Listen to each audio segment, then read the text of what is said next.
Imagine you're running for your life down the freezing, icy corridors of a luxury cruise ship. Just completely out of breath. Right, totally panicked. And you look back, and chasing you is this man in a perfectly tailored business suit. Which is unsettling enough on its own. Exactly. Yeah. But he doesn't move like a human. He has these unnaturally elongated limbs, and he's just, skittering toward you like a giant spider. Oh, man. And the worst part, he is completely unfazed by the fact that you literally just crushed him under a speeding minecart seconds earlier. Yeah, it's the kind of image that just stays burned into your retinas long after you open your eyes. It really is. Yeah. And that is exactly where we are heading today. Welcome to our latest deep dive. We're looking at this highly specific, deeply unsettling piece of source material today. A really fascinating one. Yeah, it's this remarkably detailed dream diary entry that was published online. It's titled, A Very Scary Dream Story, Dream Diary of Being Chased by a Monster on a Cruise Ship. Which, sounds like a straightforward title, but the text itself is anything but straightforward. Not at all. And look, we aren't just here to tell you a spooky campfire story. If you've ever woke up in a cold sweat and wondered how your own brain could orchestrate such a relentless, terrifying experience against you, well, you are in the right place. Because a text like this, it offers this rare, unfiltered window into the actual cognitive mechanics of fear. Right. When we sleep, the brain doesn't just, shut off. It acts as this incredibly powerful real-time rendering engine. Like a video game console. Exactly like that. It builds architectures, it simulates threats, and it tests our psychological resilience. So our mission for this deep dive is to deconstruct this specific dream to understand the underlying neuroscience and psychology. To figure out how it works under the hood. Right. We want to figure out how the brain constructs a psychological survival horror game. And honestly, more importantly, why it chooses the specific bizarre symbols it does to test us. Yeah, because you've probably had that feeling where a dream is so structurally complex, it feels like it was written by a team of Hollywood screenwriters who just secretly hate you. Right. Like they're out to get you. Yeah. So today we're going to look under the hood of those screenwriters. Let's just jump right into the text. The dreamer notes that the narrative begins in a very specific, nostalgic headspace. Setting the scene. Right. They're walking along a path next to some train tracks on the edge of town, and they suddenly realize they've been physically shrunk down. Like back to the size of an elementary school student. Which is such a specific detail. It is. And they're walking with their childhood friends. So what's going on there? Well, this immediate regression to childhood, it's our first major neurological data point. When we enter REM sleep, which is where, our most vivid, narrative-driven dreams occur, the brain is actively sifting through memories. Okay, so it's pulling from the archives. Exactly. The hippocampus, which plays this massive role in our spatial memory and past experiences, is just firing away. So by placing the dreamer in a childhood body by the train tracks, the brain is essentially establishing a baseline of vulnerability. Oh, wow. Because you're smaller. Right. The physical world is literally larger, and the executive functions we rely on as adults, our agency, our financial independence, our ability to fight back, they are totally stripped away. But let me stop you there, though. Because if the brain just wants to make us feel vulnerable, why not just use the classic trope? Make the dreamer naked in front of an audience. The classic public speaking nightmare. Right. Why go through the trouble of reconstructing the highly specific spatial environment of a childhood train track? Well, that comes down to how the brain utilizes liminal spaces to build suspense. Liminal spaces? Yeah, spaces of transition. A train track on the edge of town is a literal boundary. It's the dividing line between the known, safe environment of the neighborhood and the unknown wilderness or, an industrial zone. Okay, I see. The brain is setting a stage for transition. It's a preparatory mechanism. The amygdala, the brain's fear center, is just beginning to activate, and it needs a setting that actually justifies the incoming threat. Yeah, man, the threat arrives almost immediately, but not in the way you'd expect at all. No, it's very weird. Super weird. The dreamer and their friends just stumble upon this massive, beautifully constructed aluminum manufacturing company. And lying right outside the grand, imposing gates of this factory is a skeleton. A giant skeleton? Yeah, it is over 13 feet tall. A 4-meter skeleton just resting on the ground. So we have the sudden insertion of this hyper-exaggerated death symbol. The amygdala spots the skeleton, and it should, theoretically, flood the dreamer system with pure terror. But it doesn't. And this is the part of the text I really don't quite get. The dreamer is initially startled, sure. But then, instead of running away screaming, they stop. They investigate it. Right. They walk up to this giant skeleton, they examine the jawbone, they look at the dental structure, Yeah. and they logically deduce within the dream Right. that it's a fake. It's a prop. Which is hilarious. It is. And then they try to use it to prank their friends by yelling, "Look, a dead body." I mean, why on earth would the brain conjure a terrifying 13-foot monster only to have the dreamer immediately debunk it like some kind of forensic scientist? It's a really fascinating glitch in the REM sleep process. Usually during REM sleep, the dorsolateral prefrontal cortex is largely deactivated. That's the logic part of the brain. Exactly. The part responsible for logic, rationality, and impulse control. That's why we usually just accept the bizarre logic of dreams. If an elephant starts flying, we just go with it. Right. Our internal fact checker is just asleep at the wheel. Precisely. But occasionally, if a stimulus in the dream is too jarring, like, say, a massive 13-foot skeleton, it can actually trigger a micro-awakening in the brain. Wait, so the logic center wakes up. Just for a second, the prefrontal cortex flickers on just enough to say, wait a minute, a giant skeleton violates the laws of biology. Let me check the dental structure. That is wild. The dreamer's analytical mind attempts to reassert control over the nightmare by rationalizing the threat away. But the dream's operating system fights back immediately, right? Because right after the dreamer deduces the skeleton is fake, an older, middle-aged male employee walks out of the aluminum factory. And he's completely calm. Totally nonchalant. He's chuckling to himself. The dreamer asks him about the skeleton, and the guy says, "Oh yeah, that bone is fake. We just put it out there so new employees can take commemorative photos in front of it when they join the company." The brain's ability to improvise here is just staggering. It really is. It has to instantly generate a narrative to explain why a fake giant skeleton is sitting outside a factory. But I have to ask, is it really this profound satire of corporate culture, like some analysts might suggest? Or is it just the brain mashing up two things that a child finds intimidating? A giant monster and the incredibly boring, incomprehensible world of adult employment? That's a great question. Because telling a bunch of kids that a giant symbol of death is actually just a human resources photo op feels more like random dream nonsense than some high-level critique, you know? I would argue it's actually deeply psychological, but perhaps not as a deliberate highbrow satire. Think about the concept of cognitive dissonance. Okay. The dreamer is experiencing the anxiety of the adult working world, represented by the massive, imposing aluminum factory, through the vulnerable lens of a child. Right, they're still in that elementary school body. Exactly. To a child, or honestly, even to an adult feeling imposter syndrome in a corporate environment, the rituals of the workplace are absurd. Yeah, that makes sense. Corporate onboarding can feel pretty soulless. Totally. The brain associates corporate onboarding with something grim and soul-crushing, so it uses the skeleton as a stand-in. The employee's casual laughter about taking photos with the symbol of death is the subconscious highlighting the normalized absurdity of the daily grind. Wow. The brain is basically saying, you think the monster is scary? Wait until you see what the adults accept as normal. Okay, that actually makes a lot of sense. If you think about your own anxieties, how often do you feel completely out of place in a system you're supposed to understand? All the time. The brain just perfectly visualized that feeling. But if we're talking about incomprehensible systems, the dream is about to pivot in a way that is incredibly disorienting. The transition here is wild. It really is. The dreamer is standing outside the factory, and suddenly, a television camera crew arrives.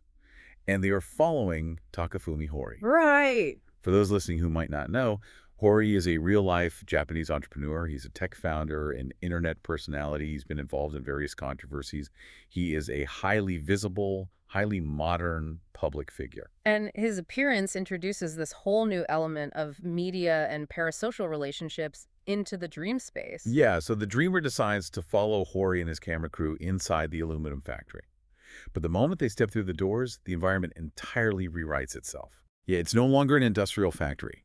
They are suddenly standing inside the lavish, carpeted interior of a massive luxury cruise ship. A total bait and switch. Completely. Oh. Flight attendants, and they're specifically called cabin attendants in the text, are politely walking around giving tours to passengers. Help me understand the mechanism here. How does a brain just switch the channel from heavy industry to luxury cruise without the dreamer batting an eye? Well, this is a phenomenon in sleep neurology related to how our semantic memory is organized. Semantic Memory. Yeah, semantic memory is our general knowledge about the world concepts, categories, facts. In our waking life, our brain keeps concepts cleanly separated in filing cabinets. Right. Factory is in one cabinet, cruise ship is in another. But during REM sleep, the neurotransmitters that keep those files rigidly separated, like serotonin and norepinephrine, they're at their lowest levels. Oh, so the boundaries dissolve. Exactly. This allows the brain's associative networks to run wild. So the files just spill out onto the floor and get mixed together. That's a perfect way to put it. And the brain is an efficiency machine. It looks for conceptual overlap to stitch a narrative together. What's the overlap between a factory and a cruise ship, though? Think about it. What does a massive aluminum factory have in common with a luxury cruise ship? They are both colossal, hyper-organized, enclosed environments dedicated to a specific type of human industry. Oh, I see. One produces metal, the other produces leisure. The transition feels seamless to the dreamer because the spatial scale and the feeling of being in a complex institutional system remain completely consistent. That's fascinating. And the brain just fills that new system with the appropriate NPCs, the non-player characters. We have these flight attendants acting as the customer service layer. Right, maintaining the illusion of order. But meanwhile, Takafumi Hori is wrapping up a TV segment in the middle of his cruise ship. He's standing with this incredibly strange panel of experts. A female police officer, a female lawyer, and a chief flight attendant. It's like a bizarre daytime talk show. It looks exactly like that. Hori asks the lawyer if weddings are allowed on ships, and she seriously replies that it's legally prohibited. The brain is actively synthesizing the format of broadcast media here. It has absorbed the pacing, the rapid-fire expert opinions, and that sort of manufactured urgency of daytime television. But the television broadcast logic quickly devolves into something much more cynical. It always does, right? Yeah. Hori completely ignores the lawyer's legal advice. He turns, looks dead into the camera lens, essentially breaking the fourth wall of the Dreams TV show, and starts shamelessly promoting a book. A fake book. Right. He claims he wrote a book right there in the dream. The title is Haji, which translates to shame. He brags about its popularity and says a sequel is coming. That detail is so telling. And the text specifically notes the reaction of the women on the panel. A deeply awkward, judgmental air flows between them. They're exchanging glances that scream, wow, he really just derailed the segment to grab some cash. The selection of the title Shame is the critical data point here. Why would the subconscious invent a book called Shame and have a controversial public figure promote it? Yeah, why? This is pure projection. The dreamer's own internal anxieties about embarrassment, social judgment, and the crass nature of self-promotion are being externalized onto a real-world celebrity avatar. I have to say, this feels so remarkably modern. The brain is perfectly simulating the cringe-inducing feeling of watching an influencer pivot to a sponsored ad in the middle of a serious conversation. Yes. We've all felt that secondhand embarrassment. It speaks to what neuroscientists call the default mode network, which is highly active during dreams. What does that do? It's the network responsible for thinking about others, theory of mind, and understanding social dynamics. The brain is simulating a complex social friction, but it doesn't leave the dreamer in that state of cynicism. No, it doesn't. And this juxtaposition is honestly my favorite part of the entire text. As soon as the camera's cut, the broadcast ends with a standard, polite bow. The tension drops. Yeah. The chief flight attendant's shoulders are completely tense and hunched from the stress of the awkward broadcast. And then the police officer steps behind her and starts gently massaging her shoulders. Such a sudden shift in tone. It is. The text describes a heartwarming, tender atmosphere, this unspoken communication of, you did great, are you okay?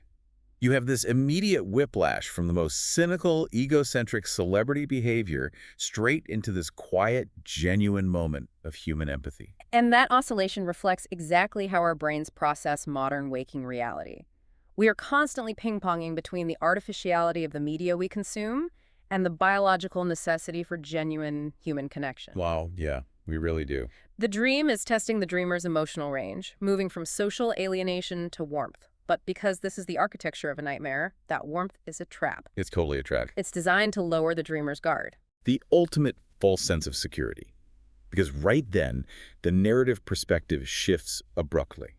The dreamer is still in their child-sized body. And those impeccably polite flight attendants who were just relaxing. Yeah, they change completely. They are now on all fours on the carpet.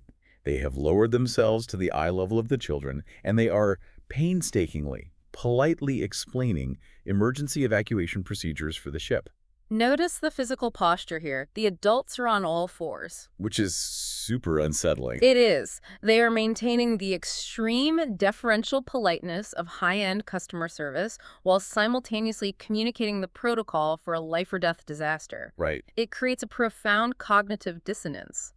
The brain is feeding the dreamer terrifying information, but masking it in this soothing customer service tone. And the dreamer is explicitly confused, thinking, why are they telling me this? Why do I need to know how to evacuate? Yeah. And before they can even process the answer, the dream fundamentally shifts its rules of engagement again. And the escalation. Yeah. Up until this point, the discomfort has been entirely psychological. Awkward TV interviews, weird corporate skeletons. Yeah. But suddenly, wham, Mm-hmm. the dreamer gets punched in the back. Hard. Hard enough to feel it. Exactly. Hard enough to actually register physical pain within the dream state. The escalation from psychological tension to physical violence is a hallmark of the brain's threat simulation theory entering its active phase. So they spin around to see who hit them. And it's a little girl. She's holding a plush toy. But here is where the text gets incredibly meta. This part is fascinating. The dreamer recognizes the toy. It is a physical manifestation of a character the dreamer actually designed and drew in their real waking life. Right, their own creation. The concept of this character is that its right arm grows massively large when it gets angry so it can attack. The incorporation of the dreamer's waking life intellectual property into the dream space is just extraordinary. But the little girl hasn't just brought the toy to play. She has deliberately swapped the parts of the plushie, attaching the massive, angry arm, and she is using the dreamer's own creation to physically bludgeon them. It's a very specific betrayal. I have to admit, I struggle with this specific choice by the brain. I mean, I understand threat simulation theory, the idea proposed by evolutionary psychologists like Antti Revonsuo, that dreams act as a virtual reality simulator where we practice avoiding bears or fighting off predators. Right, survival practice. But getting beat up by your own cute drawing, wielded by an innocent little girl, how does that prepare you for survival? Why choose this specific humiliating betrayal? Because the nature of what threatens us has evolved. For early humans, the threats were physical. Predators, rival tribes, starvation. The basics. Right. But for modern humans, our most profound threats are often social, intellectual, and psychological. We fear failure, we fear our work being misunderstood, we fear our creations turning against us or being co-opted. Oh. The brain is taking the dreamer's creative output, an extension of their ego and identity, and weaponizing it. It's like a highly personalized Frankenstein scenario. But instead of a hulking monster, it's your own cute intellectual property bullying you on a luxury cruise. Exactly. And placing it in the hands of a seemingly innocent little girl amplifies the betrayal. It teaches the brain hypervigilance. How so? The lesson the subconscious is drilling into the dreamer is, do not trust appearances. Do not trust the polite customer service. Do not trust the innocent child. Even the things you build yourself can be used to destroy you. That is incredibly bleak. It is dismantling the dreamer's sense of safety piece by piece. And the dreamer reacts exactly how any of us would. They retreat. They decide they need to get out of the public space of the cruise ship and go back to the private sanctuary of their cabin. Which is a logical move. It is, but as we know, in the architecture of paranoia, sanctuary is an illusion. When they open the door to their cabin, the spatial layout immediately signals that rest will be impossible. The dreamer notes, the room is completely uncozy. There's a rudimentary bed tucked away, but the dominant features of the room are two massive, oversized, individual sofas. They basically take up all the space. Just aggressively large furniture. Yeah. And sitting on one of these massive sofas is a man. And not just any man, but someone who looks exactly like a real-life Rakugo master. Which is such an oddly specific cameo. For those unfamiliar, Rakugo is a traditional Japanese form of comic storytelling. A lone performer sits on a cushion, uses a paper fan, and tells elaborate comedic stories. And this guy in the dream is just sitting on the giant sofa, laughing uproariously, slapping his knee, saying, man, these kids are so noisy, you just can't win. The brain is utilizing anachronism to increase disorientation here. Anachronism. Yeah, a Rakugo master represents a grounded, traditional, seated performance of comedy. Dropping him into a high-tech, deeply unsettling cruise ship cabin creates a surreal contrast. Right, he totally doesn't belong there. His oblivious laughter serves as an auditory foil to the dreamer's escalating internal panic. He is the embodiment of the world, refusing to acknowledge the dreamer's terror. But the true horror in the room isn't the laughing man. It's the furniture itself. Because a flight attendant appears out of nowhere and introduces what I like to call the sofa protocol. This part is pure nightmare fuel. It really is. She points to these massive sofas and casually explains that they are actually emergency escape pods. If there is a disaster, you sit on the sofa and it will literally swallow your entire body. Just pulls you right in. Yeah, it pulls you inside, seals shut, and drops you into a subterranean escape tunnel beneath the ship. And to move through this dark tunnel, you have to physically rock your body back and forth to propel the pod forward. This is a phenomenal example of how the subconscious inverts universal symbols of safety. Because a sofa is usually safe. Right. A sofa is designed to support the body, to offer leisure and relaxation. The dream takes that fundamental meaning and turns the sofa into a predatory object. It literally swallows you. It becomes a claustrophobic isolation chamber. The dreamer is standing there thinking, when on earth would we ever need to use a horrifying contraption like this? And the universe immediately answers. On cue. A massive, bone-rattling warning siren blares across the ship. The Rakugo master and the flight attendant casually step out into the hallway to listen to instructions. But the dreamer is already sitting on the sofa, and the mechanism activates. The dreamer is swallowed, and we cross into a sequence of intense sensory deprivation. The text describes the pod sealing shut, plunging the dreamer into pitch blackness. And they aren't lying down. The pod forces them to stand perfectly upright in the dark. Like a coffin. Exactly. The dreamer realizes that it is soundproof. If they scream, no one outside can hear them. And they are hit with this overwhelming, paralyzing fear that if they have to wait in this dark, upright coffin for an hour or more for the emergency to clear, they're literally going to lose their mind. The psychological toll is immediate. The fear of going crazy from isolation is just palpable. If we look at the neurobiology of sleep here, this claustrophobia is likely a direct interpretation of the physical body's state. Oh, because of sleep paralysis? Yes. During REM sleep, the brainstem releases neurotransmitters that cause rematonia, essentially paralyzing your voluntary muscles so you don't act out your dreams and hurt yourself. So the dreamer's physical body is lying paralyzed in their real bed. Correct. The brain's somatosensory cortex is receiving faint signals that the body cannot move. The dreaming mind, trying to make narrative sense of this physical paralysis, constructs the pitch-black restrictive escape pod. You can't move in the bed, so the dream tells you you are trapped in a soundproof tube. That is so creepy, but makes so much sense. But then, the brain's internal logic department tries to do the dreamer a favor in the most absurd way possible. Right, it tries to fix the problem. The dreamer is terrified of standing upright. So suddenly, the internal mechanisms of the pod whir to life, and the entire interior shifts to a 45-degree angle. The dreamer actually thinks, oh, it changed shape so I can wait in here for a long time more comfortably. Which is almost funny. It's like the brain realized the horror was too intense and decided to adjust the lumbar support. This involves the vestibular system, which governs our sense of balance and spatial orientation. Even while asleep, the brain is processing our body's position relative to gravity. So they might have actually moved in bed. It's highly probable. The dreamer likely physically shifted their position in bed, or maybe their head rolled to the side. The dream instantly incorporates that physical shift by tilting the pod 45 degrees. It rationalizes the movement by framing it as a bureaucratic, ergonomic feature of this terrible survival gadget. It's the ultimate mix of high-tech James Bond spy gear and terrible, user-unfriendly IKEA furniture. You are in a desperate survival situation, but you're also dealing with bad product design. Exactly. The dreamer waits at this awkward 45-degree angle, absolutely terrified, and eventually the top lid opens and the pod automatically ejects them back out. But there's a massive change. The dreamer is suddenly, inexplicably, completely soaking wet. This is a classic state change in dream logic. Water in dreams often acts as a transitional element, representing a plunge into deeper emotional or subconscious territory. Like a reset button. Yes. From a neurological standpoint, sudden sensory shifts like becoming instantly soaking wet are the brain's way of hard resetting the narrative environment.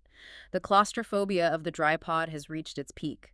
The brain breaks the tension by fleshing the dreamer out into a new sensory state. Think about that from your own experience. Have you ever had a dream where you walk through a door and suddenly you are underwater, or it's freezing cold and your brain just accepts the new physics? It happens all the time. The dreamer is standing in the corridor, dripping wet.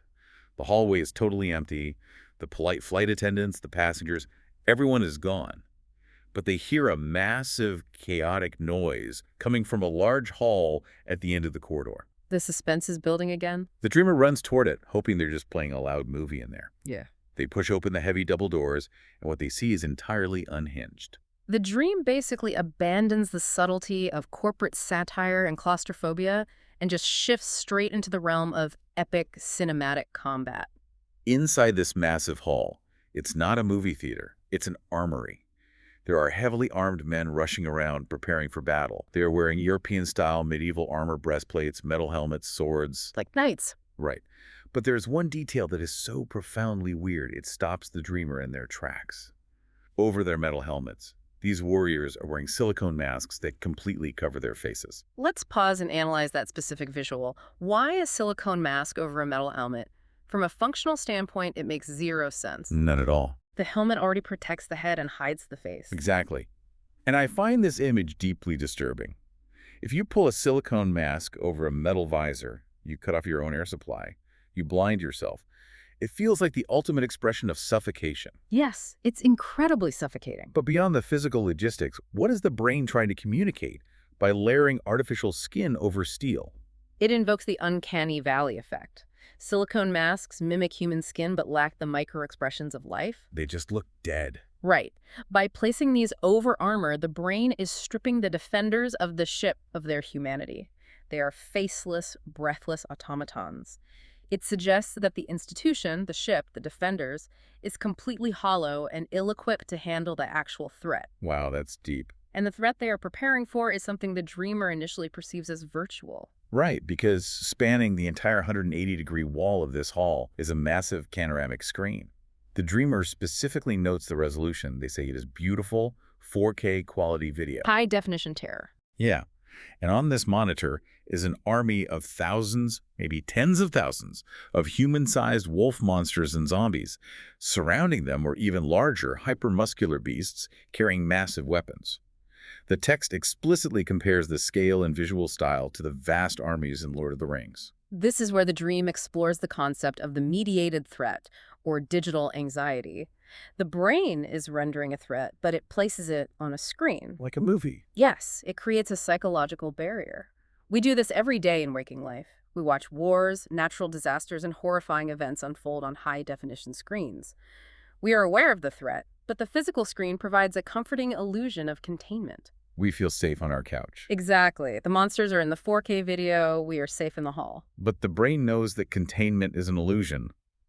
A flight attendant suddenly screams over the noise, yelling for women and children to flee immediately.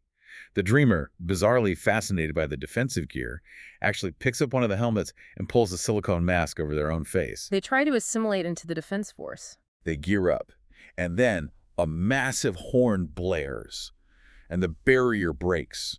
The thousands of monsters on the 4K screen literally pour out of the monitor, exploding into the physical reality of the hall. The screen acts as a permeable membrane. It just shatters. The subconscious is violently expressing the fear that the horrors we consume digitally cannot be indefinitely contained. The virtual threat becomes physical, and the transition is instantaneous. And the slaughter is immediate. The human defenders with their swords and creepy silicone masks are completely overwhelmed in seconds. They are screaming, being torn apart by wolves and giant beasts. Complete chaos. The dreamer, realizing they are wildly out of their depth and that a silicone mask is not going to save them from a zombie wolf, turns and sprints back toward their room. Which initiates the next phase of the nightmare, the collapse of the sanctuary and the rapid evolution of the threat itself.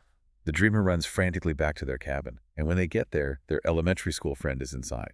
The friend from the very beginning of the dream, by the train tracks. Oh, and they were walking with. Right. They both scramble onto those massive, weird sofas. The dreamer is terrified, but tries to comfort the friend, saying, "It's okay if the monsters come in here. These chairs will swallow us and protect us." This is a desperate regression to magical thinking. How so? The dreamer has already experienced the claustrophobic terror of the pod, but in the face of the overwhelming fantasy army, the terrifying pod is suddenly viewed as a savior. It is a calculation of lesser evils. But the sanctuary is already breached. They hear the heavy footsteps of the monsters running through the corridors of the ship, And then they hear something trying to pry open their locked cabin door. The monsters found them. The dreamer starts literally begging the furniture to work. Swallow me quickly, swallow me quickly.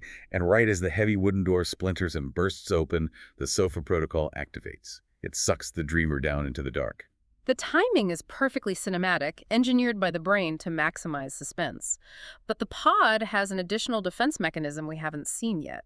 As the pod seals shut, it deploys a holographic camouflage. It projects an image of normal, everyday chairs over the pods. So to anyone entering, the room just looks like a messy storage space. A clever trick. Very clever. The dreamer is trapped in the pitch black of the pod, but a small screen turns on inside, providing a camera feed of the room above. And through this camera, the dreamer sees the enemy that broke through the door. And this is where the dream takes a massive, terrifying turn. The evolution of the monster in this sequence is perhaps the most brilliant psychological maneuver in the entire text. The creatures that break into the room are not the warring wolves. They aren't the brainless zombies or the giant muscular beasts from the Lord of the Rings screen. No, they're much worse. The camera feed shows 3 men. They are wearing sharp, professional business suits. They look almost entirely human, and they aren't fooled by the holographic camouflage for a single second. They walk straight up to the pod, pull out tools, and methodically start breaking the lock. I want us to really dig into why the brain made the substitution. A roaring fantasy beast is terrifying, yes, but it represents a primal, chaotic, animalistic fear. You can understand a wolf's motivation. It wants to eat you. It's instinct. But 3 men in suits, that represents bureaucratic, organized, intelligent human malice. It is the terror of the auditor, the investigator, the corrupt authority. Exactly. The suited men are cold, methodical, and precise. They aren't acting on hunger, they are acting on intent and systemic power. In our modern context, that kind of institutional, faceless threat is far more inescapable than a monster with fangs. You can hide from a wolf, right? You can, but you cannot hide from the system when it knows exactly where your escape pod is. The dreamer is trapped inside this pitch-black tube, wrapped tightly in what they describe as balloon-like cushioning, unable to move a single muscle. They're forced to watch these suited men slowly, deliberately break the lock on their coffin. The suspense must be agonizing. The sheer, suffocating panic of that moment is unimaginable. But right before the lock finally snaps, the floor beneath the pod gives way. The escape mechanism triggers its next, far more violent phase. The dreamer plummets down a dark chute and violently crashes into a tiny, cramped iron box. The box is filled with thick, coiled ship ropes. It's incredibly tight. And suddenly, a memory of the polite flight attendant's safety briefing flashes in their mind. Oh, right, from earlier. The attendant's voice echoes. When you drop down to the next level, it will fill entirely with water, but don't worry, it's designed so you can breathe. The brain is doing real-time narrative patching here. It wants to introduce a new terrifying element, drowning in a confined space, but it doesn't want the dreamer to wake up yet from the sheer terror of asphyxiation. So it creates a rule so they survive. Yes, so it uses the memory of the safety briefing to provide a loophole. You can breathe. It keeps the dreamer engaged in the simulation. And the water immediately violently rushes in.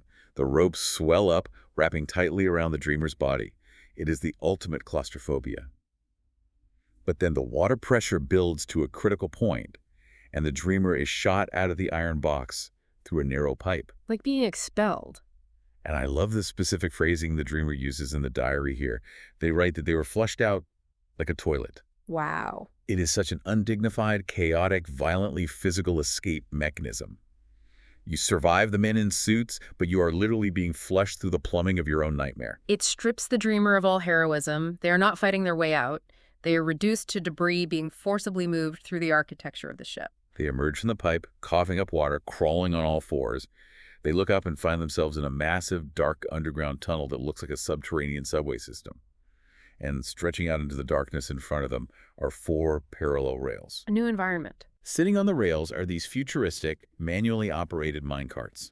The dreamer climbs into one, grabs the throttle, and starts propelling it forward into the dark tunnel. We have transitioned into a classic chase sequence. The environment has stabilized into a linear path, the rails. This focuses the brain's processing power purely on the velocity of the chase, reducing the variables of the environment. As the dreamer is rocketing down this dark tunnel, the brain executes a sudden, jarring perspective shift, a telepathic vision. Like a cutaway scene in a movie. The camera angle of the dream cuts away from the dreamer entirely. They see their friend, the elementary school boy. He's riding in one of the other mine carts further ahead on the tracks, but he's not alone. The friend has been captured by the system. Yes. Sitting in the cart with the boy are the three men in suits. And the dreamer notices a chilling new detail. The men in suits are wearing police-like badges. Giving them official authority. The friend is terrified, literally begging for his life. But the way he is begging is so specific. He is being self-deprecating, criticizing humanity, saying how foolish and small humans are, desperately trying to appease his captors by agreeing with them. Stockholm Syndrome in a dream. And the suited men are just smiling this sadistic, gleeful smile. They are pretending to sympathize, saying, "Oh, that must have been so hard for you," while methodically extracting information from the boy. And the dreamer realizes with horror, the boy is leaking information about them. This is a profound moment of psychological horror. The authority figures, now marked with police badges, cementing their role as systemic enforcers, they're not using physical violence. No, it's all psychological. They are using psychological manipulation, feigned empathy, and interrogation tactics to break the friend. It speaks to a deep, modern fear. The fear of our secrets being exposed, of being betrayed by those closest to us who have been coerced by corrupt authority. The bureaucracy of terror is highly efficient. The dreamer realizes the tracks are converging. The friend's cart is ahead, and the dreamer's cart is rocketing up from behind. And here, the dreamer has this incredible moment of self-awareness. They know it's a trope. They realize that this is a movie-like situation. Their logical brain says, if you crash into them, you will be caught. It is tactically foolish. But the cinematic surge of heroism, the script they feel compelled to act, out takes over entirely. The subconscious is bound by the rules of the genre it is emulating. In a cinematic action sequence, you do not rationally hit the brakes. You save your friend. So the dreamer twists the throttle to maximum acceleration. They scream, "Give me back my friend," at the top of their lungs, and they violently ram the front of their cart into the back of the enemy's cart. A huge impact. It's a massive destructive collision. The enemy cart shatters. The suited men are thrown violently out onto the tracks. But as the men fall, the dreamer sees something deeply, fundamentally wrong with their biology. The facade of human authority drops completely, revealing the monster underneath. The men in suits have terrifyingly long, unnatural limbs, like stretched out taffy, and the collision tore them up. One of them had an arm severed, another lost a leg. Graphic. But before the dreamer can even process it, the severed limbs instantly snap back to the bodies. They're rapidly regenerating. The dreamer, fueled by pure adrenaline, targets the last suited man, goes full throttle, and physically crushes him under the heavy iron wheels of the minecart, grinding him into the tracks. A moment of absolute, visceral, physical dominance by the dreamer. But it doesn't matter. The crushed man's body instantly reformulates, snaps back into shape, and he stands up. And he starts sprinting after the dreamer's minecart. He's relentless. And because his limbs are so unnaturally long, his speed is horrifying. He looks professional in his crisp business suit, but he moves like a giant skittering spider. It is this terrifying hybrid of cold corporate efficiency and pure body horror. This is the embodiment of inescapable anxiety, the relentless pursuer. No matter what violence you inflict upon it, no matter how decisively you defeat it, it returns. You just can't win. It cannot be bargained with, it cannot be outsmarted, and it cannot be killed. It can only be temporarily outrun.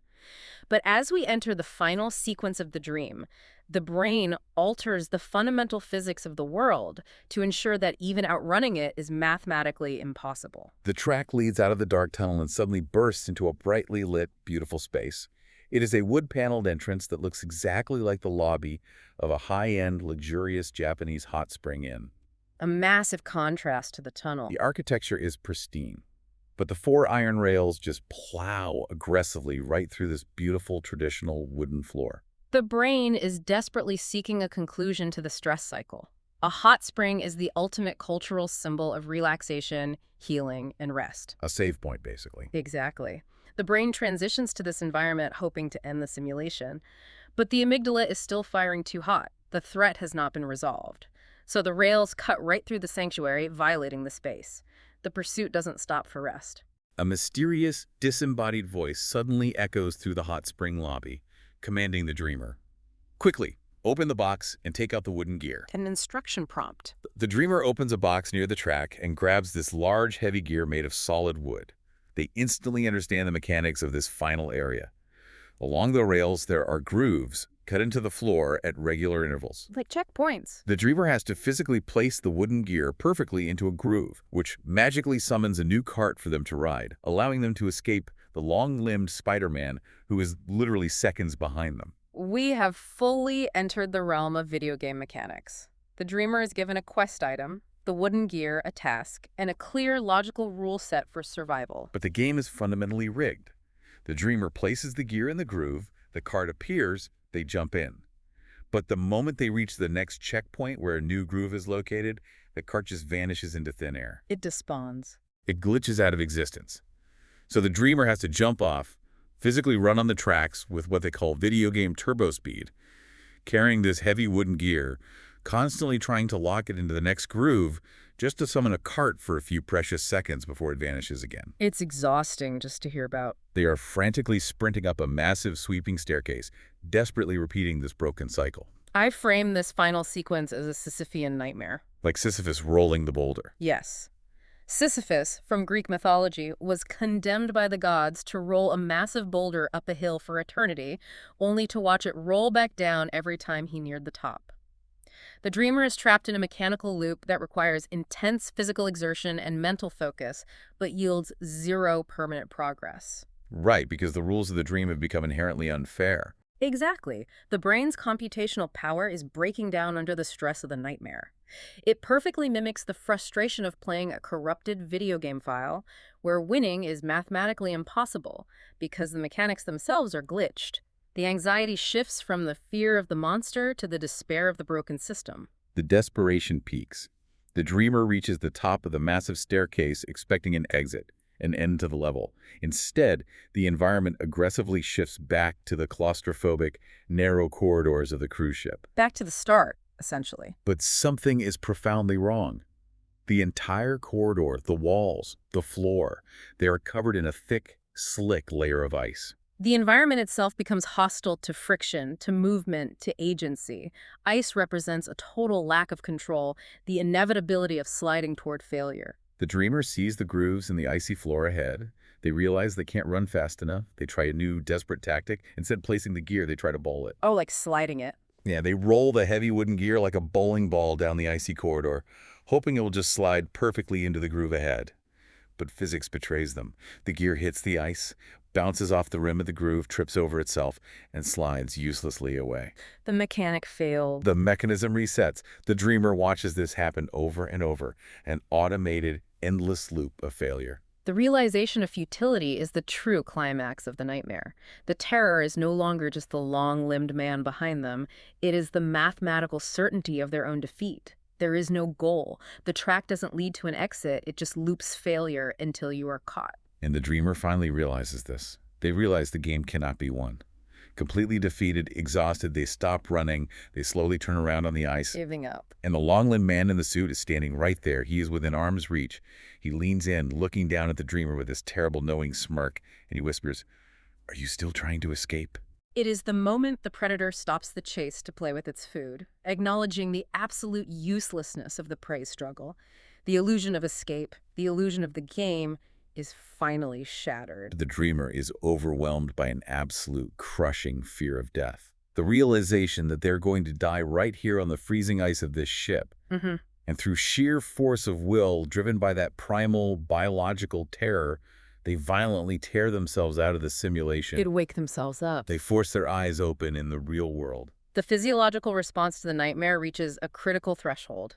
The brain detects the massive spike in adrenaline and cortisol, and it acts as an emergency abort switch. It just pulls the plug. It triggers a surge of waking neurotransmitters, acetylcholine and noradrenaline, which breaks the REM cycle and forces the conscious mind awake. But the horror doesn't stop the second their eyes open, and this is the part that gives me chills.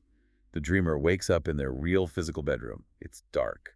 They are breathing heavily, terrified. They reach over and turn on a small nightlight. A perfectly normal reaction. But when they blink, the dream is still there. They write about this horrifying afterimage of the long-limbed man, the ice, the ship. It lingers in their vision, painted on the inside of their eyelids and lurking in the shadows of the real room. The bleed-over effect. The fear is literally bleeding into reality.